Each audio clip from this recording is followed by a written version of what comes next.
আসসালামু আলাইকুম। বিসমিল্লাহির রহমানির রহিম। আজ আমি বরবটি ভর্তা তৈরি করব। বরবটি ভর্তা তৈরি করার জন্য বরবটি এভাবে একটু সাইজ করে কেটে নিয়েছি। কেটে নিয়ে এটা আমি ভালোভাবে পরিষ্কার করে নিয়েছি। চুলায় পানি দিয়ে দিয়েছি। পানিটা যখন ফুটে আসবে সে পর্যায়ে আমি এর মধ্যে লবণ দিয়ে দিচ্ছি।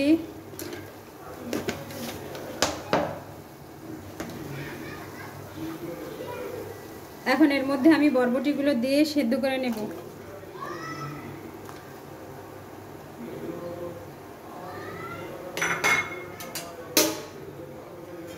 চুলার আঁচ কিন্তু হাই হিটে রেখেছি আমি। এভাবে বরবটি সেদ্ধ করে থাকলে কালারটা ঠিক থাকবে। আমি আসলে যে কোনো শাকসবজি যাই রান্না করি কালারের বেলায় হচ্ছে আমার ঠিক না থাকলে আমার খুঁতখুঁতানি চলে আসে, আমার ভালো লাগে না।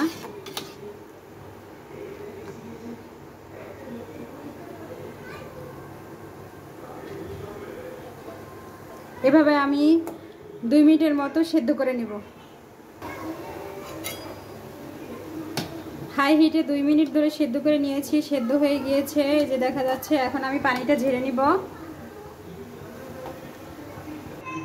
চুলায় কড়াই দিয়ে দিয়েছি। এর মধ্যে আমি অল্প পরিমাণে তেল দিয়ে দেব।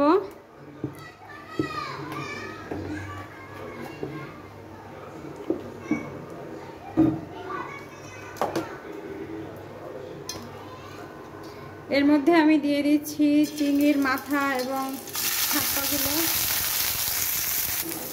কালারটা এরকম চলে আসলে তখন আমি দিয়ে দেব রসুন কুচি। 2 কোয়া রসুন কুচি দিয়ে দিয়েছি।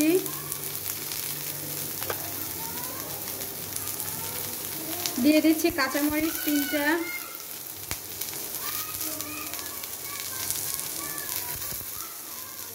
আর দিয়ে দিচ্ছি ধনেপাতা।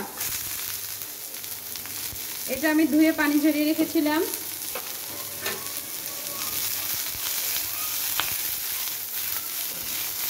এখন আমি এর মধ্যে অ্যাড করছি পানি ঝরিয়ে রাখা বরবটিগুলো। বরবটি দেওয়ার কারণ হচ্ছে বরবটির গায়ে যে পানিটা আছে সেই পানিটাও শুকিয়ে যাবে এবং ধনেপাতার পানিটাও শুকিয়ে যাবে, যার জন্য আমি এভাবে একটু টেলে নিচ্ছি।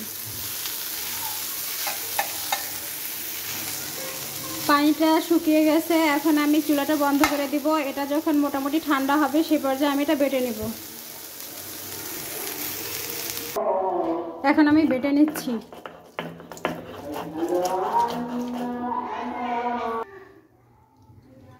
কমপ্লিট হয়ে গেল বরবটি ভর্তা। এভাবে বাসায় তৈরি করে অবশ্যই খাবেন, ইনশাল্লাহ ভালো হবে। আর এই বরবটি ভর্তাটা যদি আপনাদের ভালো লেগে থাকে লাইক কমেন্ট শেয়ার করে দিবেন এবং প্লিজ চ্যানেলটা সাবস্ক্রাইব করে দিবেন। এতক্ষণ ধরে আমার ভিডিও দেখার জন্য আপনাদেরকে ধন্যবাদ।